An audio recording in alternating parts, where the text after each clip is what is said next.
You really All are right. the girls. I am. It's cherry limeade too. It's so good. That sounds delicious. Okay. Welcome to the Pretty City Podcast. My name is Devin Reno. I am online physique and performance coach, horror movie watcher, animal enthusiast, sparkling water enthusiast, Okay. and least successfully, most importantly, independent wrestler. Welcome. And I am joined by... What's up, guys? Christopher Landon Anthony Streeter, also known as Class. I'm a clinical psychologist. Yes, that means I am a doctor. Have been since Yep. 2019. Okay. And also a independent professional wrestler. One half of the greatest tag team in the history of the world, the Pretty City Express. Damn Just right. happy to be here. It's Friday. It's Friday. Good times. It's a Hanging good out. day. We Yeah. just recorded a 2-hour podcast that wasn't recorded. Not because we forgot to record, but just we were catching up like a couple of old gabbers. It was great. Yeah, that's probably the best part about the podcast is we just get to talk. Because it used to be, I was talking with someone where I was like, dude, I would travel with this guy every weekend for hours, like planes, trains, automobiles. Like we would just, and then it's been a huge culture shock. And I was telling class yesterday at Wrestling Open, I had a tag match. It was my first tag match without class in probably 3 years, and I was just like, what is happening here? Yeah. Like, what is going on? This is so weird.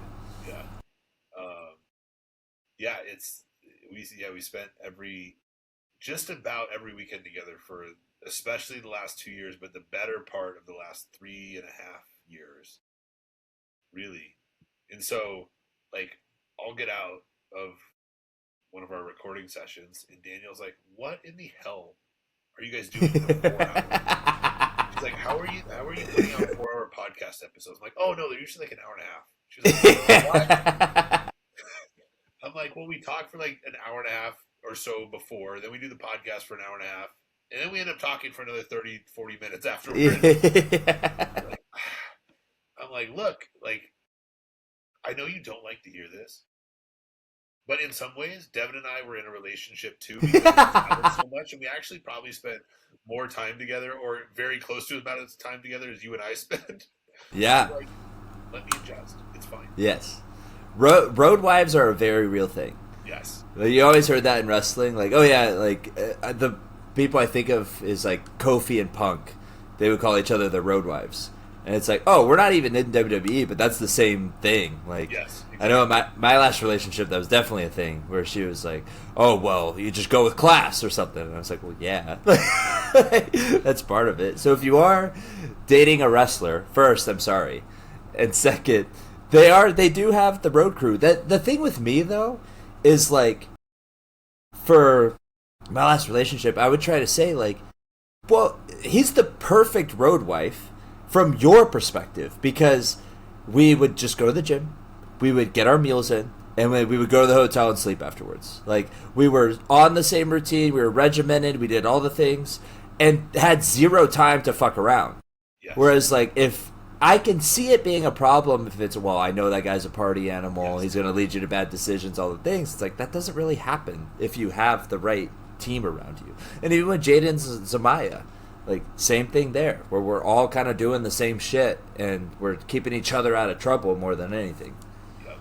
And that's why it like became a bit pretty quickly with Danielle, because it was like, she knows who you are and like what type of person you are, and that we're the same in what we're doing. And so it was like, yeah, I mean, it became a bit like, oh, well, have fun with Devin. Yeah. You're alone. Like, you know, like, yeah. yeah, because of that exact reason. Like, this is the perfect situation. And dude, made travel so much easier. I don't know if I would have been able to keep my wits about me doing that whole thing by myself, or with people that weren't good road wives. Like, that would have been miserable. I have been in the situation where it was not the best road partner situation, and I was just I told them to their faces, I will never be traveling with them again. It was the worst. It makes or break the entire weekend. Look, we're not victims of this life. Like, this life is challenging. I hate saying hard, like, because It's like, oh, this life is so hard. It's like, fuck off. Like, we're wrestlers. We're getting to live our dream, you know. But there is a lot of challenges with it. And being on the road is probably the biggest one. So if you can somehow find a way to where that's not as much of a drag on you as possible, and if anything, like, there is a comfort to it, it's like, okay, like, I know, like, me and class are going to get in the car and everything's going to be okay. Because, like, that's just how it is. I think that's the best way you can go about it, is surrounding yourself with people that make the really hard shit not so hard. It's just, okay, this is what we got. Yeah, and it really was like, okay, let's say we're going to Denver for a weekend, and so we're flying out at like 10 o'clock, so we're meeting up at 7 to go train and go straight to the gym. Like my week, like whatever happened in the week, it was like once you came to my house and we like got in the truck to go to the gym or met at the gym or whatever, it's just like there was like a we're about Yeah. to have an insane weekend where we're sleeping for like 5 hours or less a night and doing three different shows and doing three different workouts and like scrounging for like healthy food here and there. Like it's gonna be a grind, but it was like, okay, we made it. And there was that like sense of comfort with it, Yeah. which is crazy. And I was thinking about this like maybe it was yesterday, or the day before, but since I haven't been wrestling as much, focusing on the wedding, focusing on having a kid, I was like, I was thinking about, I was like, okay, I imagined that I would be so much more rested not wrestling every single weekend than I was when we were on the road every single weekend. And I'm like, I don't feel that different Yeah. than I did. And I think that that's exactly because like we had such a good dynamic and it wasn't taking from my mental at all. It was like actually filling my cup in a lot of ways, even though like I was getting less sleep and not eating the same food I might eat if I'm at home. But like just being with the this is so funny. Being with the right person on the road just Yeah. makes such a big difference and having that like you're creating your routines on the road and then there's like comfort in that. And then you're doing it together with a person. So like we talked about it all the time, but when I'm cranky, you can pick up on that right away and vice versa, right? So it's just interesting. Like you just wouldn't think that how busy we were for the last couple of years would be just as fulfilling, like rest wise and like recharging wise, than staying at home a little bit more. Yeah, and there were times where we would have a weekend off, and those weekends felt longer. It was just like, oh man, okay, when are we on the road again? Yeah, yeah, Not because like we didn't have good lives. It was just like, okay, like this is kind of, I'm itching now to get on the road. Like, what are we doing? Like, let's go. So it was something we looked forward to rather than just like, because there are people like, oh, got to travel again this week, and it's like, well, that's part of the job. That I've told you before, but my go-to is Christian talked about it one time, where he said, I would wrestle for free. I get paid to do all the other things. yes, And obviously we're not making money wrestling right now. But I always think about that because it's only going to get harder. And so now, and I remember telling Zamaya that, and she actually like clocked it when she was having a rough day, and she goes, okay, I'm clocked into work now. When she got on the plane, like, I'm working. Like, this is what I'm getting paid for. So it has a good way of reframing just the life in general, I think. Like, okay, and now I think about when I do get that contract, it's going to be, that's back pay for all of this shit. yes, So, like, I'm going to treat it like that to where, like, okay, I'm putting in this work now, so that way when that contract comes in, it's like, cool. I was doing this anyways. Now I can support myself on it. yeah. And I think if you don't frame it that way, I think there can be some guilt and like confusing feelings that comes with that, because if it's like if your mindset is like, okay, I'm wrestling, living my dream, but why am I'm feeling stressed? Why am I annoyed by this? Like I should be happy. I should be like just giddy all the time. But like if you look at it as work, like this is your job. Yes, it's your dream job, but it's still your job. Like things are going to come with that. Okay, this is just work. I love it and I wouldn't trade it for anything else, but it's at the end of the day, it's work, right? I'm getting paid for it. And these are just kind of the things that come along with it. Yeah, I should be like annoyed by a flight getting delayed 3 times. I should be annoyed by the promoter like forgetting to do my flight or my hotel or something. Like Yeah. that's okay. But so when you reframe it like that, then it becomes easier to kind of deal with versus like I should be so just elated all the time. Why am I angry at this? Why am I frustrated? I shouldn't feel that way. Yep. 100%. There's pros and cons to everything. Yeah. How was your week? Week was good. Let's see. Training on Monday, training on Wednesday, got the workouts in. Dude, I'm like having a lot of fun with progressive overload right now. Nice. Yeah, I'm enjoying the hell out of it. Like there was a while where I was just kind of like backing off and doing more volume and stuff and just giving myself a break, probably for a year of the progressive overload. And then over the last like 2 months, I've gotten back to like writing down everything and like beating my numbers every week. And I'm absolutely having a blast with it. And it's fun to see the numbers go up every week. Yeah. Like each week I go in, and this is something Hammer would always talk about when we trained, especially on leg day. He's like, bro, I have anxiety about leg day because I know I have to beat my numbers, and I know that I gave it everything I had last week, so I don't know how I'm going to beat it this week. So there's like Yeah. an anxiety that comes with that. But then the payoff to that is when you do beat the numbers and you're doing it right, your numbers should go up for a while. That's an awesome feeling. Yeah. So I'm having a lot of fun with that, and it's like re-energized me in the gym. And I've been having a lot of fun with it. So good week. We got Winslow tomorrow. Winslow Mania 5. But yeah. Yep. Um, should be looking forward to that. I'm going to be in the car with Graves, and I'm sure that's going to be great. But yeah. So yeah, looking forward to it. And then I was telling you before we recorded, wedding stuff going well. Like we're up against the wire here a little bit, but we got pretty much all the big stuff, all the big vendors booked, and man, I'm excited for the wedding, and also I'm pretty excited for it to be over because it's just been there's a lot that goes into planning a full wedding Sure. like this, um, and so yeah, just looking forward to like finally getting to the day and just being able to breathe. And dude, the cool thing is, so the venue requires a day of planner. And we were like, "God, this is kind of annoying. These guys are expensive to book, yada yada." And then we had a couple meetings with the planners this week, and we booked ours. I just signed the contract this morning before we got on. They, it's not just one person. They send four people, so they have like the point, the Damn. main person who's like in charge of everything, and you work with them leading up to the wedding. But then they have like someone with the groomsmen doing pictures. They have someone with the bridesmaids doing pictures, and then they have someone like that's at our side the entire wedding day to like feel grandma coming in, be like, "What happened to this?" And like feeling mom being like, "This should be this way." Like so, they're the buffer between everyone else and us, and they handle the Yeah. problems. I was like, "Oh, that's cool. That's super nice." So, and then they're there the whole time. They help with setup. They help with tear down. Like they do all the heavy lifting, so to speak. And so that's I'm really excited about that. So now they can be the ones communicating with the vendors and stuff like that. So then we can like focus on other little things that we need to do, which is That's awesome. cool. Yeah. So yeah, that's just been it, man. And then yeah, Winslow tomorrow. Got a tan later today. Then back at it. Then we gear up for.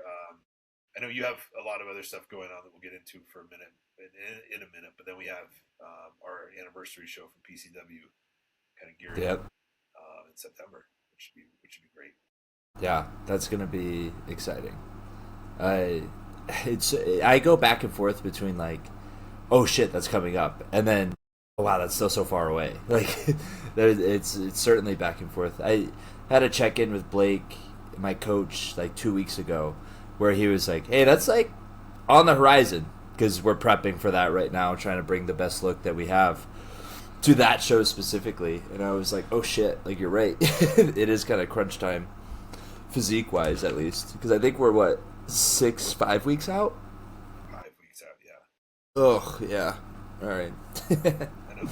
And then so when I think of it in terms of like just the show, like okay, we got a little time, but then I'm thinking of it like in relation to the wedding, which that's about a month out from Yeah. the wedding, and I'm like, oh my god, we have no time at all. This is gonna happen like that. Yeah. Out. So like I'm trying to remember to keep it in perspective for like how it feels far, but it really is not that far. And then like especially when you're trying to get in shape, like that doesn't happen overnight. Like that's something you need to start thinking about months before, you know. Yeah. So yeah, it's coming quick for sure. But how was your week? It was good. I was not on open Monday. I was booked, and then the card got switched around, which I appreciate. The fact that when it did get switched around, the booker was just like, "Hey man, like things just happened. We had to switch some things around. I had to get rid of your match or whatever." And he's like, "You didn't do anything wrong. Just this is what happened." I was like, "Oh, okay, cool." Like, and story wise, it kind of made sense because I had just attacked the ref last week on Open, so it is like, oh, he was taken off, and so everything has worked out great. And then yesterday I had my first main event at Open. It was me and 23 Hazard versus Bear Bronson and Ichiban, which is a lot of fun. Very proud of that match. And it's just like, okay, like things are progressing very naturally here, which I appreciate. And I haven't even reached out to other promotions yet. Like I am, so Limitless runs their like smaller shows, like quote unquote house shows. So in October I'll be getting on one of those, or two of those actually. And so that's exciting. And then it just like organically these opportunities are showing up, which I'm very grateful for. So it is. And last night on the way home, I was just like, wow, like, okay, things are paying off, and it's just feeling natural. So very, very good place in terms of wrestling out here. I'm very blessed. Yeah, just I feel like we hit it every week, but I think it's important to say just I think the quality of the reps you're getting every single time you get a rep is really good, which But I'm yeah, sure is like awesome to then experience that and like know that no matter what happens in the match, I'm coming away from this a better wrestler every single time. 100%. Yeah, and then the crowd like started to gain a connection with them, and like yesterday, somebody brought me like they referenced my Q&A on Instagram the other day because I talked about how much I love donuts, and they brought me like a free donut voucher and shit. They're like, "Hey, I saw like on social media, like here you go," and I was like, "Oh, thanks." Like that sucks because I can't have like I shouldn't be eating donuts right now, but like it's just cool. Like the crowds are starting to. They love hating me. They love the bald jokes. They're very creative. I don't know if you saw this sticker, but somebody made this. It's Caillou with my face on it. It says Devin Reno sucks. It's just like, oh, cool. Like I'm building a relationship with the crowds out here, and that was something we talked about with Open. It's weekly. Yeah, Like, we're doing weekly programming, and this crowd. You're wrestling in front of the same people. Not Thursdays, not so much. Thursday, there's a lot of because it's in a downtown like bar crawl area, so there's a lot of newcomers every week, and nice. so that's more of a. There are certainly regulars, but the majority of them are different. So it's like you're wrestling in front of new people every week, but also a core audience that you don't want to alienate by being lazy.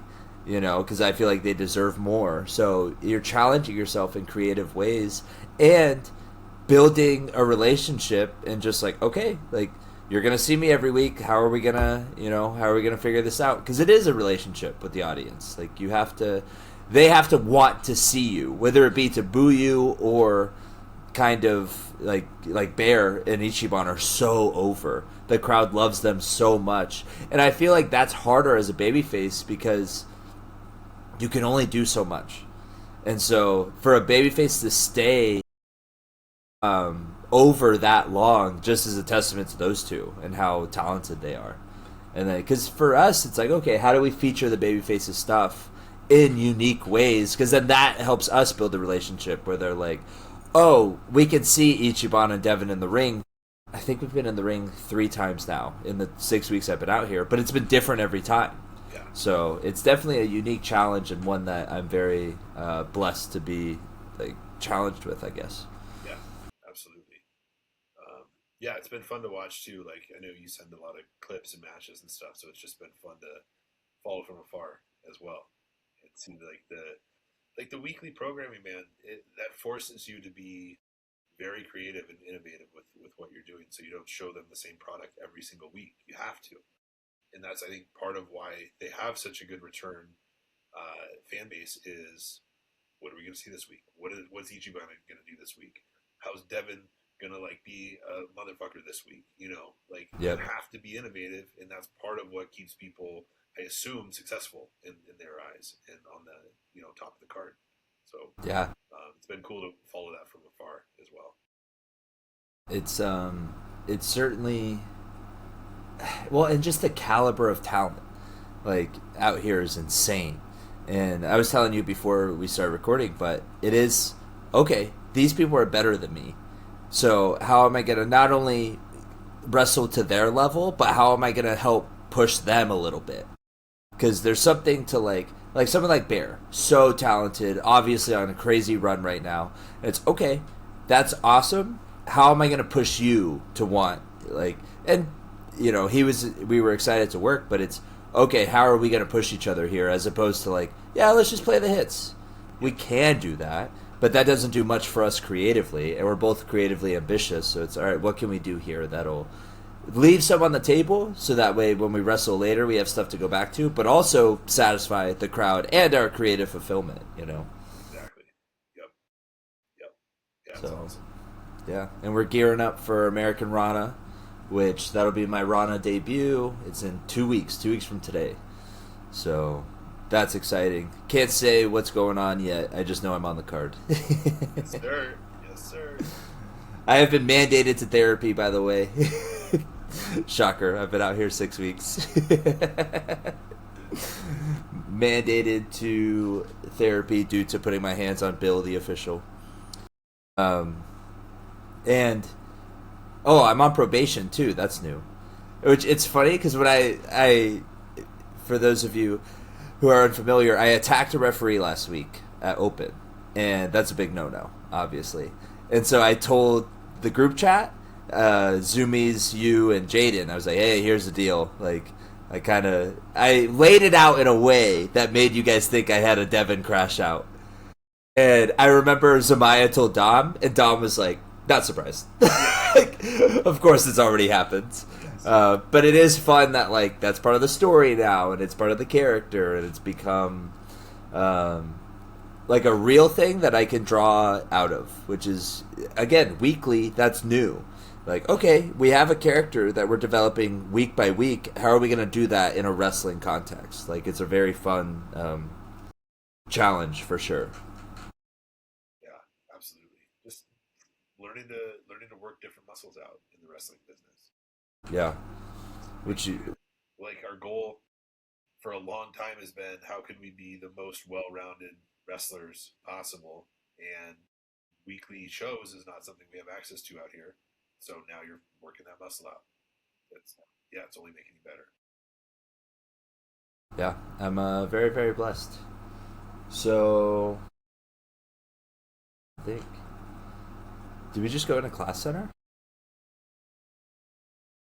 Yeah, maybe. Yeah, let's go to class. Yeah, all right, let's do it. Okay, I've got two things I want to talk about today. Let me pull some numbers up. So, are you familiar or in the know that the Lakers are selling, or someone like a new? I saw that, $12 billion, right? Yes. So Insane. let me find some numbers here. So where is it? Okay. So do you know any of the Laker lore, how the Bus family owned them for a long time?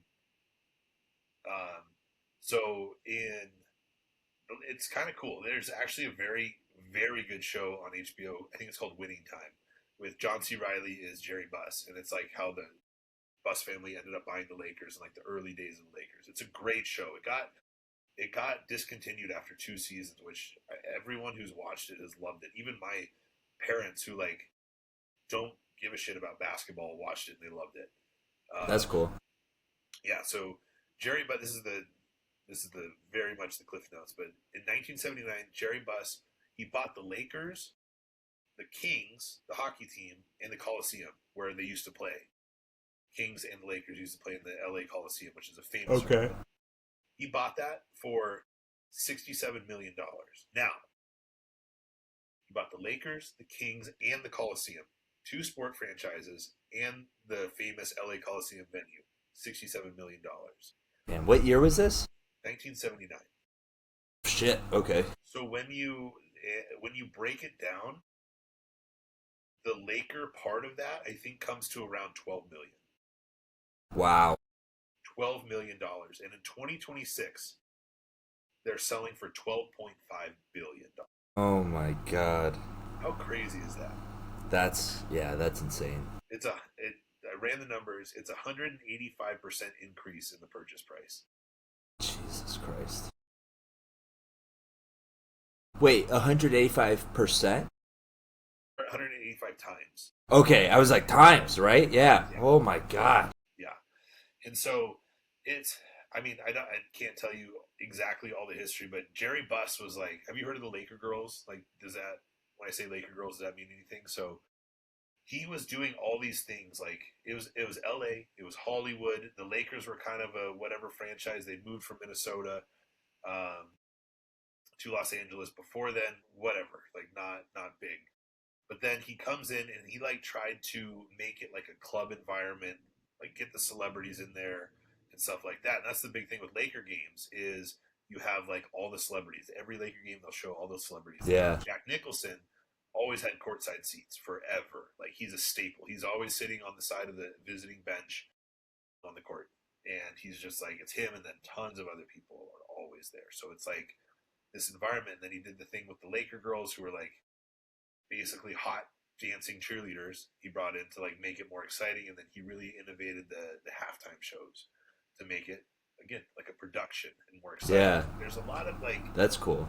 They really go into it in the Winning Time show, and it's a show. It's not a documentary. It's a show, but they go in. It reminds me a lot of like a pro wrestling angle. Yeah. How he's approaching the situation, and then they drafted Magic Johnson, right? And then Magic Johnson ends up winning 5 championships, and then when that run's kind of over, there's Kobe, right? And then he wins 5 championships, and so like the Lakers franchise has just been pretty much since the Buss family took it over, the top basketball franchise, or one of them. You know, it's certainly the most popular in a lot of circles. And so just crazy to see that he turned a $67 million investment. And he's passed away, but his daughter just recently sold the team like 2 years ago, and then now they're moving it to these guys. But crazy that it turned into that. Now I think it's valued as the most, or it's the highest selling sport franchise of all time with this. It's wild. So yeah, just kind of crazy. So that's happening right now. But I thought the other thing that would be fun to talk about, since we kind of alluded to it a couple weeks ago, we talked about the GOAT debate in basketball. Yeah. But so I thought like doing a little GOAT segment for the next couple episodes would be fun. Yeah. Since we're wrestlers, I think we should talk about like who our GOAT wrestlers are, or who our Mount Rushmore of wrestlers are, and we'll just kind of go with that. So okay. I think first we talked about this a couple weeks ago. Let's define how we're going to do this from this perspective, because you the can parameters more for like 50 different things. Yeah. Wrestling and anything really. And so if I was going to ask you, what's your wrestling Mount Rushmore? What's like your first inclination, or how would you want to define that today so far as how we're talking about it? I think it would be... That's so tough. My first inclination is like the most well-rounded. So like, for example, Hogan, I wouldn't include on mine, but that's like on who's the biggest star, he's got to be. But for me, it's not about who's the biggest star. It's like who's the best at the craft, has a star power, is a draw, while also like having the body of work necessary to be on the Mount Rushmore. So like it's more of an average of all of those things as opposed to like one category specific there on top, you know? Like for like Shawn Michaels is on my Mount Rushmore. His body of work, insane. Promo, pretty good, but like not the biggest draw ever either. But like the body of work and just his impact on the sport, in my opinion, brings him to that level. So like he's not the best at any certain thing besides in ring, in my opinion. But that's so good, and he has such a body of work that puts him at that level, if that makes sense. Yeah. So how what are your parameters? Like what do I you thought think? for this one, for me, I was gonna do the Mount Rushmore for my just favorites, Oh who yeah. have the most influence on me. But the way I have thought about, like, okay, if I had to make a Mount Rushmore for anything, and including wrestling, I think the way I would want to figure it out is who has like the highest, um, who's like high in like all the important categories. So like Yeah. in a kind of a culmination of that, and I'm sure there's a way to score that, but like including drawing power, including body of work, including longevity, right? And like all these things, and like who kind of is in the top categories of all those. So like somebody might be like, you know, like a Flair, right? Like Yeah. longevity up the wazoo from start to finish, like great. And but maybe like the things he did in the ring weren't quite exceptional compared to LaShawn, compared to a Seth Rollins, someone like that, or a Benoit or Malenko, those guys. But Yeah. he's still pretty good, and for his time too, he was innovating. So like, yeah, he's not the best of all time at like quote unquote work rate, but he's good enough to be high in that category. So therefore, I'd score him higher. You know what I mean? Yeah. Yeah. Yeah. So I think that's kind of how I would think about it. But for this, just for like a fun conversation, I thought it would just be like, for me, I'm going to say my favorites and how who had the most influence and who I look at as being the most influential for me in wrestling. Okay. Yeah. And so, I might do both. I might do my favorites and then like objectively what I think, okay, if that okay, makes sense. I'll do that too. Is it objectively? Not. It can't be objectively. It's all subjective. But Yeah, it's also you know what I mean. I Like got you. I got you. But I think if I was going to do my like the favorites for me that were the most influential, I think Flair for sure, The Rock, of course, yeah, big he's time on The mine. Rock. Got to put Stone Cold on there, and then the last one's always tough. But um, for me, and I don't know, we could do this for tag teams too, but I don't want to put like a tag team on there. But we did, the Midnight Express would be right there. Yeah. As like if we're gonna put like Bobby and Stan or Bobby and Dennis together, they would be the fourth. But I think um, Flair, Rock, Stone Cold, and then probably Mr. Perfect would be mine. Yeah. That's a good one. I Rock is on mine. I think it's Rock, Jericho, Angle, and then it's either between Randy or Sean. I think I'm gonna say Sean, just because it's unreal how many matches I go back and watch of his. Yeah, That's another thing too, like replayability. Like replay. there's so many people, like Dean Malenko, one of the greatest in ring of all time. I love some matches, but there's not like 10 that I need to go back and watch all the time, if that makes sense. Like, so smooth, so this, but in terms of everything that goes into it, like with Sean, I go back and watch Mania 19 all the time. 21, my most replayed match of all time. 23 with Cena, the Raw with Cena. 25 and 26, I go back and watch all the time. Like, there's just so many matches that I'll go back and go, okay, what the Hell in a Cell with Taker from the first one, like all the shit. Yeah, I think those would be my four. So Rock, Angle, Jericho, Shawn. And Sean. Yeah, Yeah. All right.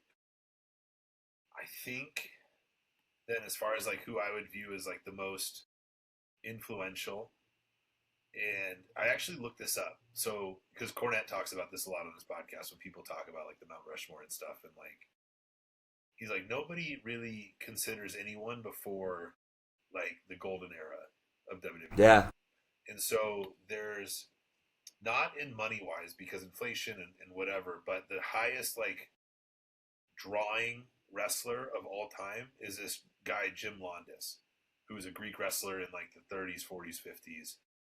He drew more big crowds than anyone in the history of wrestling. And interesting. so like he's someone who gets completely overlooked because there was just no TV coverage and stuff like that. People don't know about it.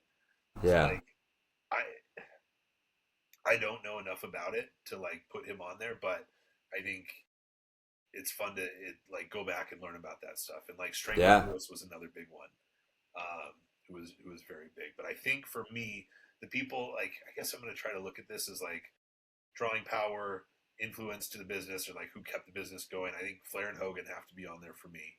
I think Austin has to be on there, and then I think Undertaker has to be on there. Yeah, Taker. He's a dark horse, kind of. He's a dark horse because he like Rock and Austin, like they had their like main runs for a short period of time, but they were Yeah. so it was such lightning in a bottle that it just like they were pop culture. And then same thing with Hogan, right? Like everyone knew who Hogan was, whether it was from wrestling or movies or Hogan knows best, like who whatever. He was just in the public light since what 1984, whatever. Yeah. So I think like just the crossover for me is big, and then Undertaker. I think most people at this stage know who the Undertaker is. Yeah. Some reference for who he is, and so those four certainly for me have crossed over into pop culture. And that's so tough.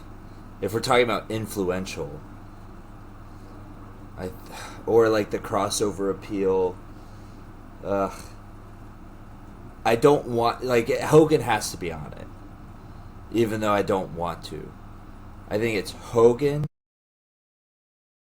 Now, I think I'm gonna do Flair instead of Shawn. Okay, Flair and Shawn spot. Then I'm gonna do Cena sure, because I think Cena's the modern version of that yeah, in terms of longevity and people who know about him and what he's done for wrestling. I think Cena, and then it's either Rock or Austin or Taker.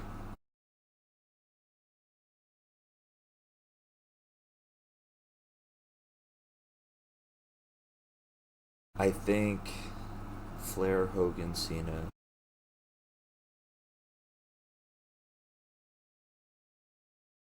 I want to say Rock, but that's so fucking tough. I know. I and like Rock's my favorite of all time, like hands down, Yeah, no competition. I will for the rest of my life say the Rock's my favorite wrestler, and he has been since I started watching wrestling. I think the difference for me between him and Austin is I think obviously now everyone in the fucking world knows who the Rock is. Not right. everyone That's knows the who thing. Austin is, but Yeah, the reason is because Rock is one of the biggest movie stars in the world and has been for the last 15 years. Whereas like as far as wrestling is concerned and what someone's done for wrestling, that's at that time Austin was the biggest star during the Attitude Era. yeah. So that's But kind of how I look at it. like, if I'm thinking crossover appeal, it's Rock. Yeah, Like, 100%. if I'm including Hogan, it'd be weird for me to not include Rock. You know, Fair. Yeah. that's how I look at it. So I think I'm gonna do that. I'm gonna do Flair, Hogan, Cena, Rock. Yeah. Because Flair, like, I want to put Shawn over Flair, but Flair is a cultural icon. Like, so many people, especially in the past 10 years or so. Like, since well, I guess he's never fully retired, but since he kind of retired, he's become more of a cultural icon, which is crazy. Yeah. Yeah. And like it's crazy. Like I love when the reels pop up of like musicians, artists, rappers, Yeah, like people who are currently now in pop culture in their 20s or 30s, like talking about watching Ric Flair tapes from the 80s, right? yeah, Like jet flying, limousine riding, like all that, like his drip, right? The Ric Flair drip. That's yep, great.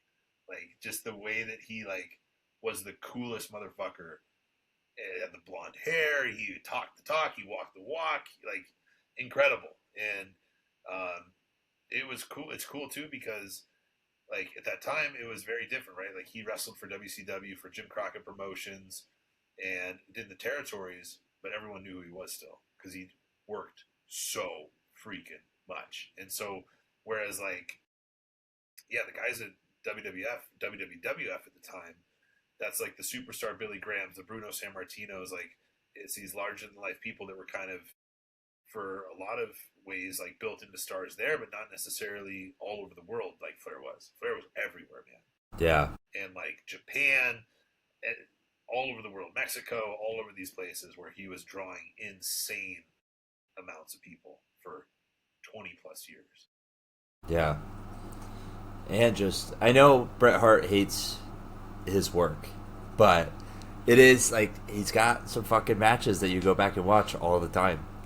Like his replayability is up there, especially. I mean, him and Sting. One of my favorite matches of all time since I've gotten into the business is Shawn and Flair from Mania 24, which should have been his retirement match. Yes. It's so good. Everybody thinks about the "I'm sorry, I love you," which is awesome, but leading up to that, Flair cheating like repeatedly and the crowd popping as if they're crazy false finishes is so good. It's unbelievably good. I get so excited when I watch that match. Yep. Flair and Sting. Flair and Steamboat had like three Yeah, best Flair and matches of all Steamboat. time. They've had obviously more than that, but there's like a trilogy that people know about and that people talk about a lot. Like incredible. It just The Horseman he had, the Evolution. yeah. Two groups 20 years apart that were both iconic and like Yeah, again transcended wrestling, and they were both so cool for different reasons. so cool. Come on, yeah. Yeah, So for me, yeah, he's got to be on there for sure. But um, the other thing, isn't necessarily related, but we could kind of tie it in. I heard. So I was listening to the Cornette podcast for the first. Sometimes I go back and listen to an episode because I don't know, I miss it and I want to sometimes. And the episode I was listening to, they talked about. I don't know if you saw this tweet. I think Chris Van Fleet maybe tweeted it a while back on how many matches they think Brock Lesnar had in his entire career. yeah. Did you see that? It's not a lot. They projected that it was like 460. Yeah, And so Cornette and Brian last point was, and I agree, they're like, is he like what did they say? Like the most efficient wrestler of all time in the sense of once he went to the main roster, he was only on top. yeah. And I think the so. amount of money he drew and the amount of money he made Yeah, for that few of matches, insane. And what they didn't talk about, which what I think deserves to be talked about, is how good he is for having that. he's so good. He's so good. It's Not unreal. talked about enough. He's so good. Yeah, he's probably the most efficient for sure. You'd have to. He's definitely the GOAT in that category. Like, because like, who else? He was in developmental, and he said, "I'm going home unless you put me on the main roster." He just went home. He's like, "I'm leaving. Like, put me on the main roster. I'm leaving. When you're ready to put me on TV, I'll be back. But I'm done with this shit." And they were just like, "Okay." Like nobody else could do that.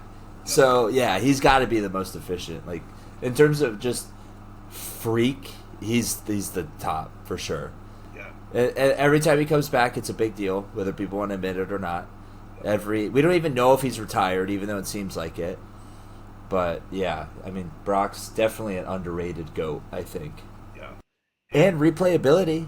You go back and watch him and Taker from the first time in 03, amazing. Him and Angle, unreal matches. Then when he comes back, him and Cena had a fun program. The streak, obviously, like not the best match, but what a moment. And then that run after that, him and Roman from 31 with the cash in is great. Yep. Him and Daniel Bryan is one of my favorites. So good, Like, that yeah. story, like I just going into that match thinking like, all right, how are they going to tell this story? I know it's not going to be just a squash one way or the other, obviously, but how are they going to like make this make sense? And just I remember my jaw being on the floor of like, they did it, and I'm flabbergasted. Like he's pulling this off so well, and obviously Daniel Bryan, Brandon Anderson, one of the best workers in Yeah. business. So like, of course, but also like Brock plays a huge role in that. Yeah. Daniel Bryan isn't having that match with fucking Giant Gonzalez, you know? Right. Yeah. Like Brock had to play his part, and he did it in spades. It was so good, and he did that for everyone he worked with. It seemed like, but it was interesting. Like they went through, so they had his match by year kind of listed out. So it was like first year he got the OVW. It was like 5 or something, and then the next year was like 100 in OVW, and then it was his main roster run, and so it was like 140 in 2002 or something like that, and then like 120 the next year, and then it was 5 the year he left because he left at Mania. Yeah. And then it was like 2 or 3 for a few years, and there was the gap where he had none for like 3 or 4 years when he was in UFC.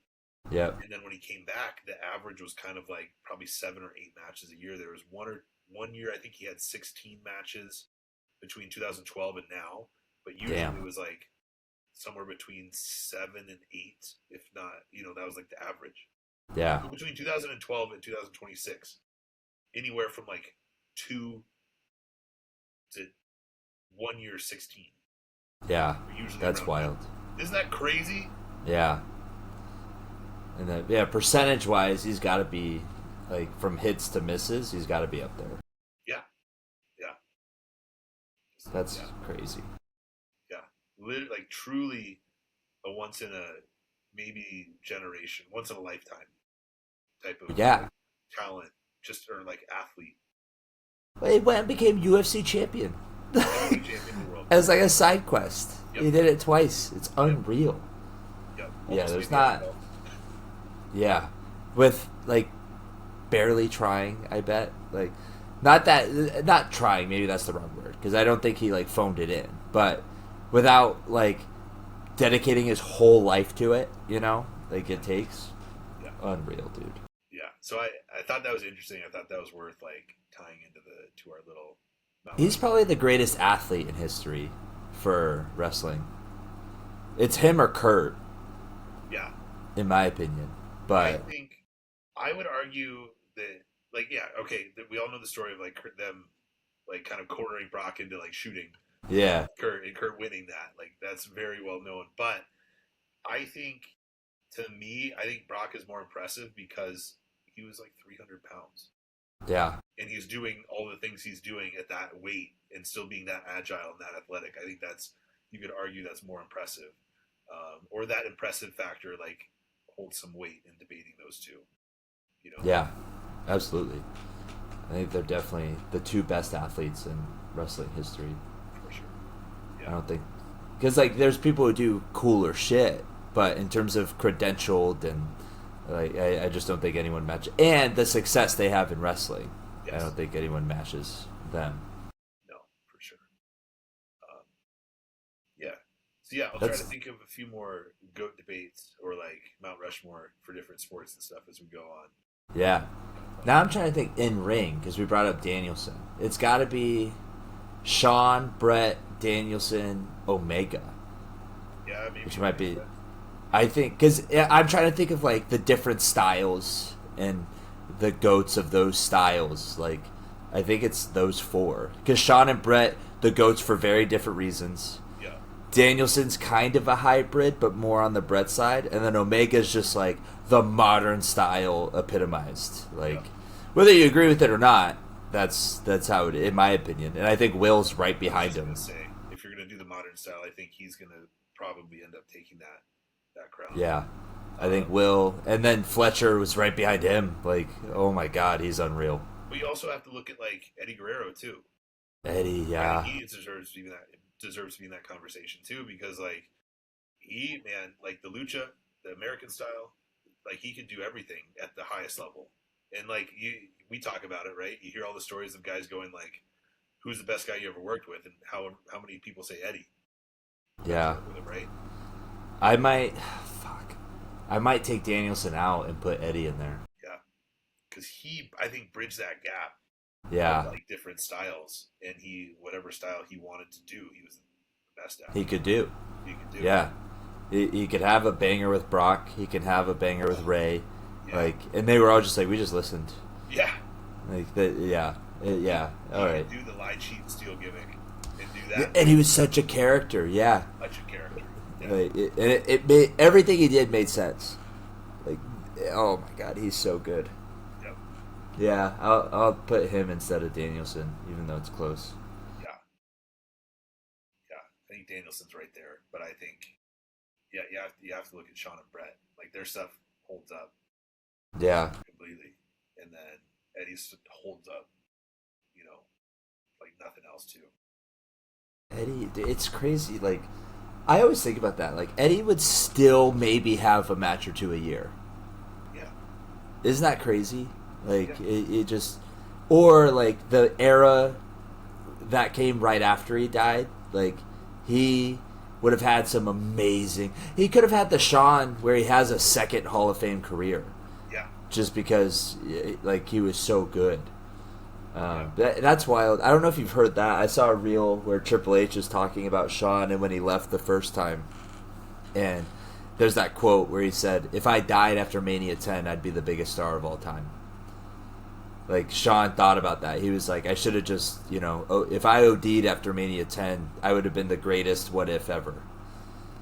And it's so crazy to think about because probably, but also, you had a second Hall of Fame career after, like, what are we talking about here, Whereas Eddie is, like, probably the biggest what if of all time because he was one of the GOATs and then passed before we had this new style of, like, less matches and, he probably would have thrived in that era, too. Yeah. And, like, you just look at the lucha culture where, the luchadors wrestle now into their 60s. Yeah. Like, that's just part of what they do. They're just able to do that for some reason. Yep. So you equate that into the Eddie equation too, and yeah, absolutely.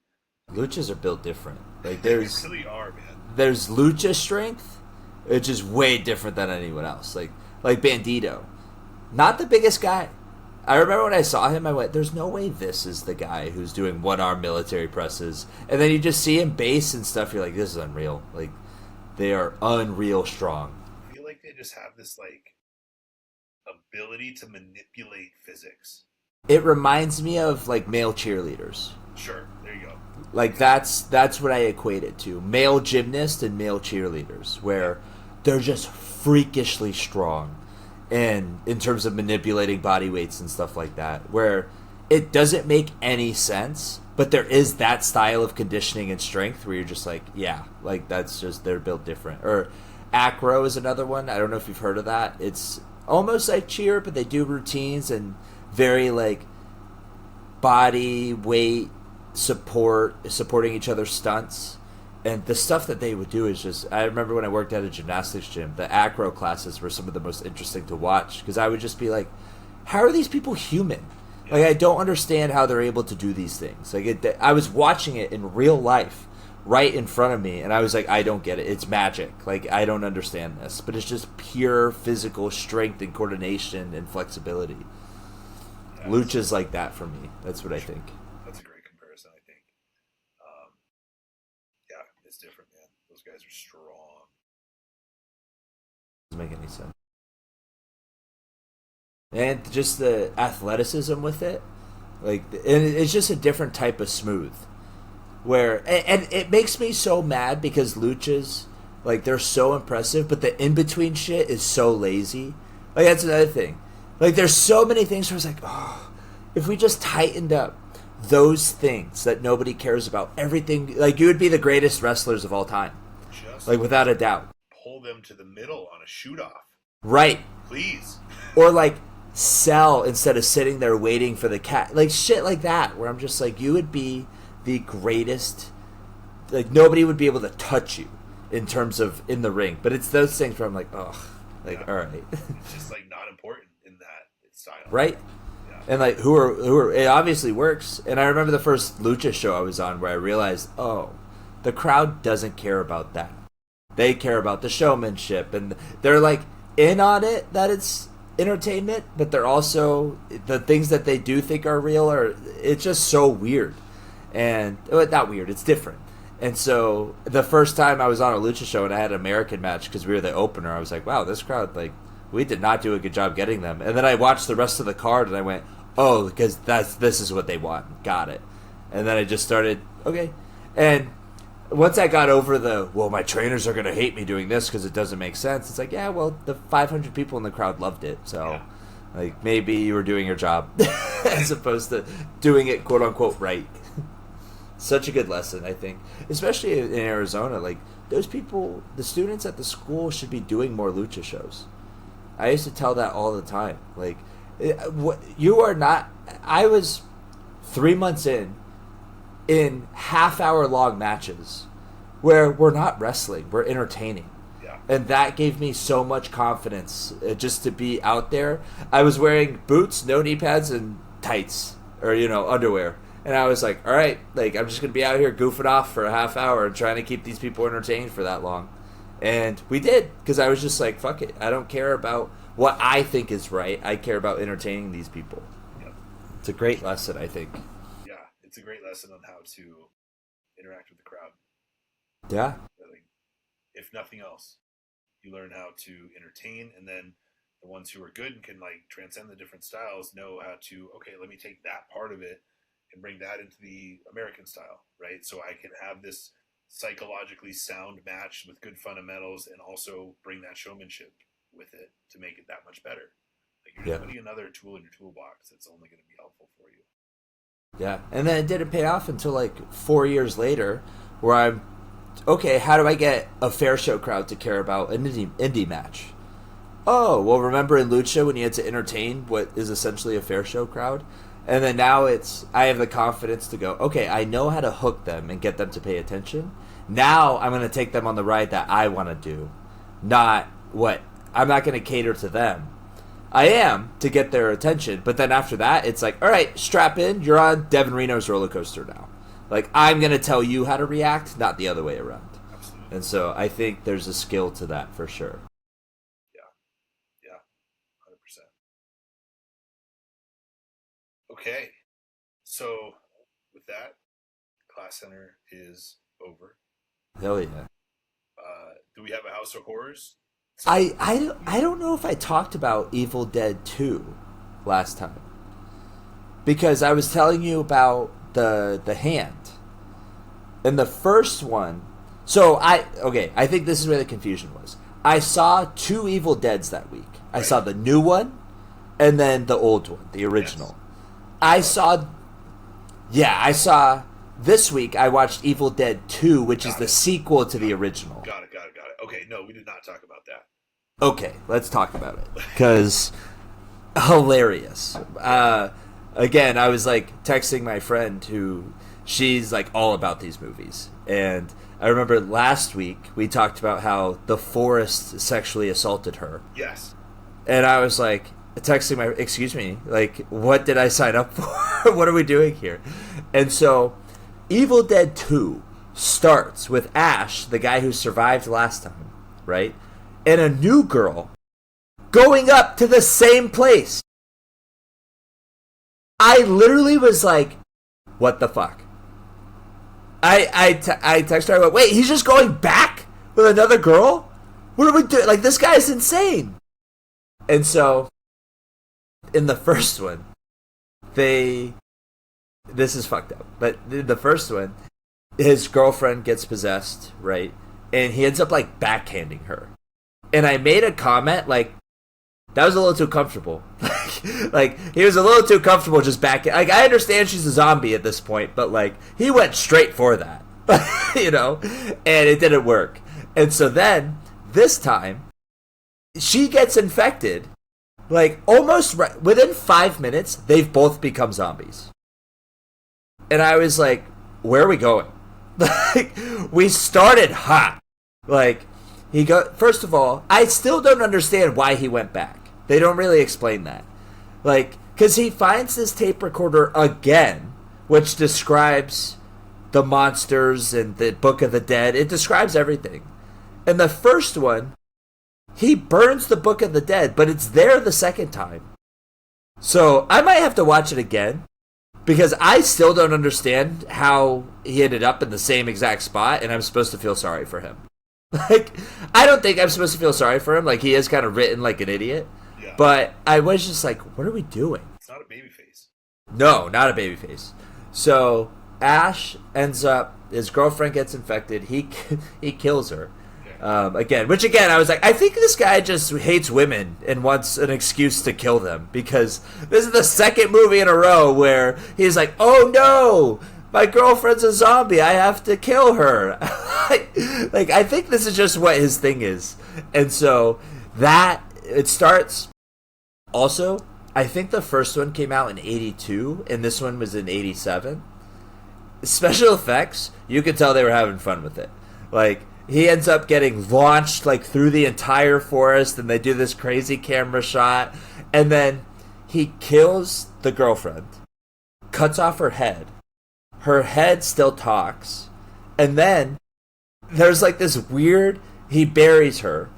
She comes up out of the ground, and it's like this weird claymation skeleton, headless skeleton, who ends up doing a dance number with their head. And I was like, oh, you can tell, like, the special effects team was like, guess what we can do? And they just went crazy with it. Because now, I'm literally watching, I did hit the pen. So I'm watching this headless clay skeleton, like, so obviously clay stop motion skeleton thing, dancing with a severed head. And I'm like, I don't know what I'm in for at this point. Yeah. Like, I'm just in for the ride. Yeah. So he's trying to escape her. Then he ends up, I told you this part. Oh, there was a scene where he's looking in the mirror, and the mirror comes out and grabs him. That was so sick. Like, it's so cheesy, but it was so sick. I was like, oh, that's cool. Okay. And then he ends up, his hand gets infected. So then Ash has to decide, I'm going to cut my hand off, because his hand becomes a zombie, and it starts attacking him, which is hilarious. Like, I'm watching him sell for his hand, and it's like, literally, he's wrestling his hand in the kitchen. It's awesome. And then he cuts his hand off, and then the hand, like, stays alive and starts crawling around, and he tries shooting the hand through the wall, and then he shoots the hand, or there's nothing. He just starts shooting the wall, like, where he thinks the hand is. And then the house itself starts bleeding, which was awesome. Okay. So, like, blood comes out of everywhere. Then it, like, reverses back into the house. All this weird shit. Where, again, you can tell special effects was having fun. Well, this time, there's a couple who's going up to the cabin, and they found other pages of the Book of the Dead.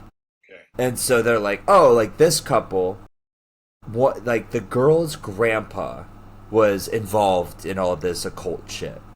So she was, like, going out on a mission to find what he had found, and then she goes, hey, we're going to go visit them to go talk to them. They don't realize that their grandparents are long dead. Okay. So, or her grandparents. So they go up there, the bridge again is taken out, so they have to walk around. So now, they find two people who help them get to the house. So there's 4 people who show up to the house. Ash, at this point, there's blood all over the house. He has a chainsaw that he cut up his girlfriend with. So they attack him.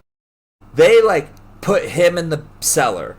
Because they're like, this crazy person broke into this cabin and killed our grandparents. Yeah. Which, totally fair. Then they listen to the recording. And the grandpa ends up saying that he had to kill his wife. But he couldn't dismember her like he was supposed to, so he just buried her in the cellar. Okay. So Ash is in the cellar. Right. She's going after him. They end up letting Ash out, keeping her down there. But then, again, same movie, essentially, as the first one. They end up getting infected one by one. Got it, okay. Ash becomes a zombie, but somehow isn't. Like, it's weird. He flips back and forth. I don't know the deal or the rules with his infection, but he ends up going back and forth, and then I think, like, the hand ends up coming back at the end and being, like, the big bad, which is hilarious. But yeah, it's just a bunch of nonsense. I can't even remember how it ends, but I know there's a third one, so I'm gonna watch that one this week. I'm gonna watch Army of Darkness. Yep. And then I'm visiting my friend at the end of the month, and we're gonna watch the new ones, which I don't know what I'm in for. Like, at this point, I've seen a girl get sexually assaulted by the forest. I've seen a guy fight his own hand, cut off his own hand. I've seen a headless corpse dance. Like, there's just so much going on. I don't even know what I'm in for at this point, but I'm excited. This is exciting. Yeah, this is good. I mean, okay, maybe the storytelling, maybe the cinematography, maybe the special effects aren't what they are today, but I think the important thing is you're not knowing what to expect as you're going into these things. That's fun. No. I'm having so much fun. Like, within 5 minutes, it almost felt like they had ran through the whole movie in 5 minutes of this one. Like, oh, they're going back to the cabin. Oh, there's a zombie again. Oh, she's dead. Oh, he's dead. Wait, what? Well, we're 5 minutes in. What are we doing? Like, where are we going with this? I was like, okay, whatever. Like, I'm on board. So it was very, very similar. I cannot believe I can't remember how the movie ended. I know Ash is still alive, but he is Zombie Ash, which Zombie Ash is cool. Okay. He's like, I wish, because I showed class, but I went to Newberry Comics, and I got this Ash Zombie Sailor Toys figure. So, but Zombie Sailor, if you guys don't know him, he makes a lot of wrestling stuff too. You should go check it out.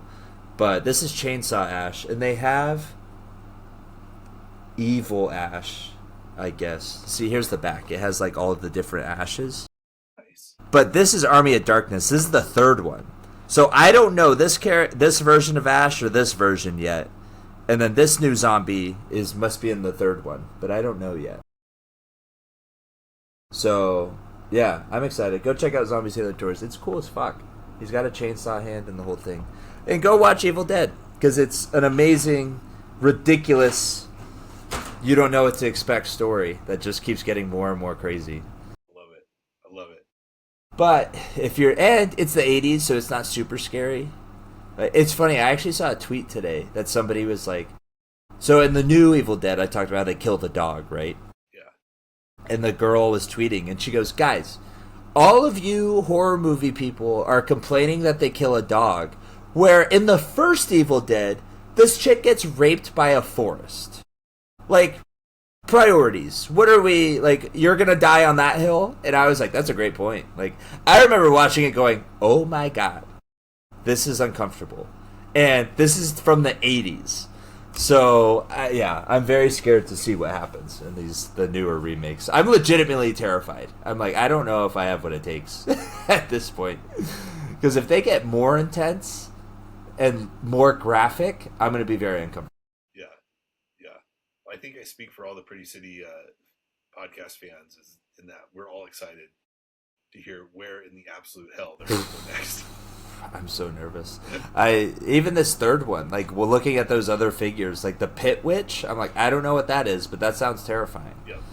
And I don't know. Let me see. When did the third one come out? Because if it's in the 90s, I'm imagining the special effects have gotten a lot better. Right.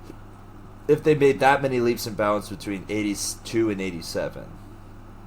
Evil Dead, Army of Darkness.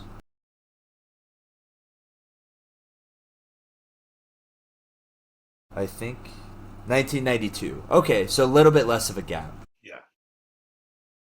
But there's a... Wow, this looks interesting. And Ash is just kind of a weirdo. Like, he's like typical 80s, like, good-looking actor, but just still kind of cheesy. Okay.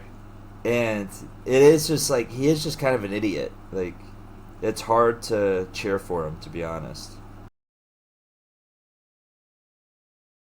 Maybe you would know him. It's Bruce Campbell. No, I don't know Bruce Campbell. Let me see. That name sounds familiar, but maybe just because of... Yeah, maybe it's just a good name, like a good actor name. Yeah, right? Bruce Campbell, let's see.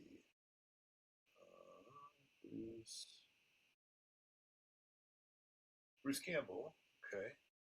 Evil Dead. Still got, God, he's got a great head of hair still.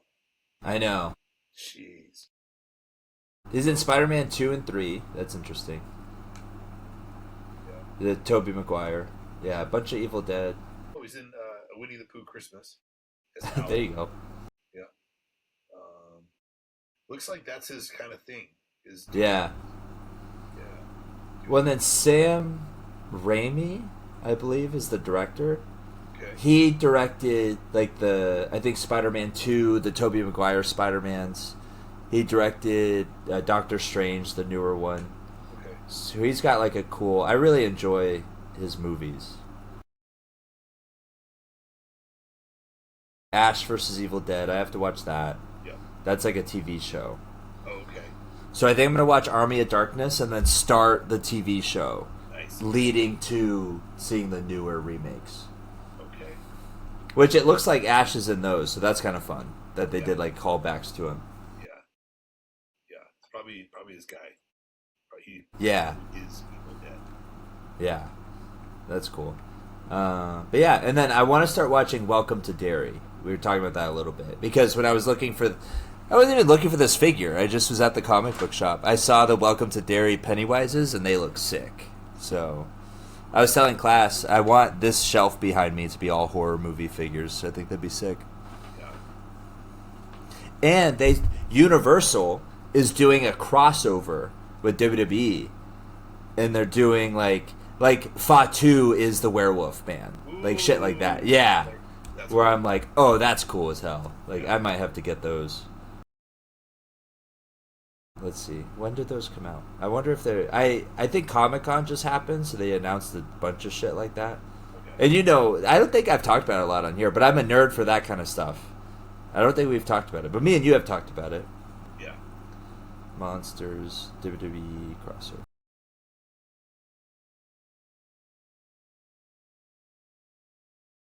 It was unveiled July 26th. Oh,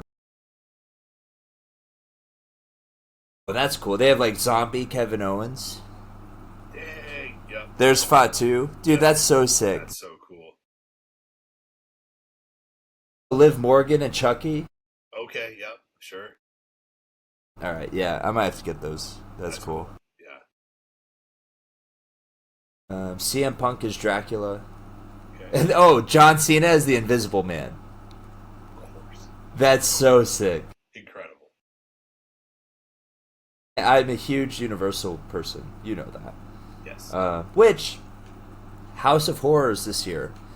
Did you see? Not House of Horrors. Halloween Horror Nights. I told you they had Sinners, right? Yeah. So Sinners, and then there was rumors that they're gonna have. You know, I told you they had the wandering characters like the clowns and stuff last year. Yeah. Nikki from Obsession is gonna be one of them. Ooh. Okay. I was like, whoa, that's cool. So I saw another tweet where someone was like, wait a minute, I'm gonna go to Universal and this hot Latina chick is gonna walk around being obsessed with me. Like, where do I sign up? I'm gonna be there every night. Really playing to that male demographic. Yeah. Oh, so funny. So I'm trying to see, and it's hard because I'm out here now. But like, I might have to make that happen. Yeah. I feel like that's doable, right? I would think. Well, actually, I'm going to be in town in October, and then maybe I just kind of shift over to Universal for a day. That could be it.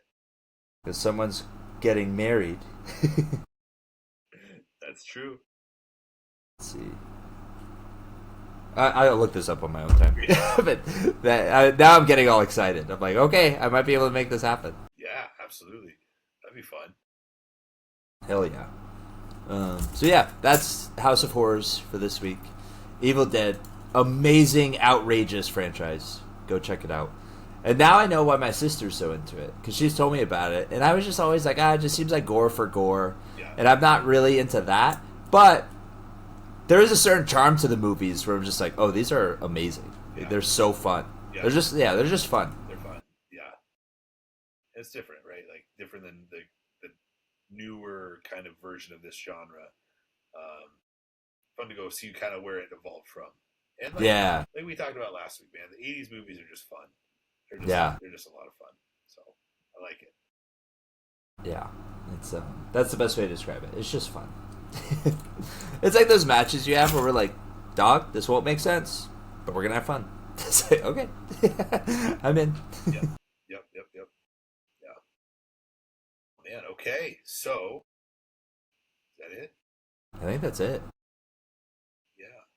I feel like I haven't. Oh, go ahead. No, I was just saying, like, I haven't felt the best this week. And as we were recording this, I feel bad. I just got hit with like a wave of exhaustion. I was just like, oh my god. I don't know where that came from. This week it started. Like, I don't know if it's the cut or I'm just getting sick. Because I think I told you I felt kind of sick. And then when I was like, why am I sick? I remember rewatching a match where I was biting the top rope. Yeah, that's right.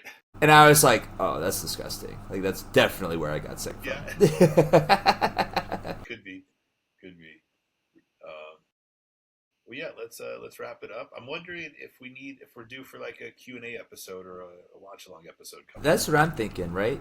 You want to put out the call for like a Q&A? Do something Yeah, like that? let's do that. I'd be down for a Q&A. That'd be fun. Okay. I had a fun one on Instagram the other day, Yeah, and I I saw didn't even that. answer all the questions. That looked great. Yeah. Yeah, let's do that. That seems like a lot of fun. Okay, so if you're listening, send us your questions, but we'll also make Instagram posts for some questions. Yes. That'll probably be next week.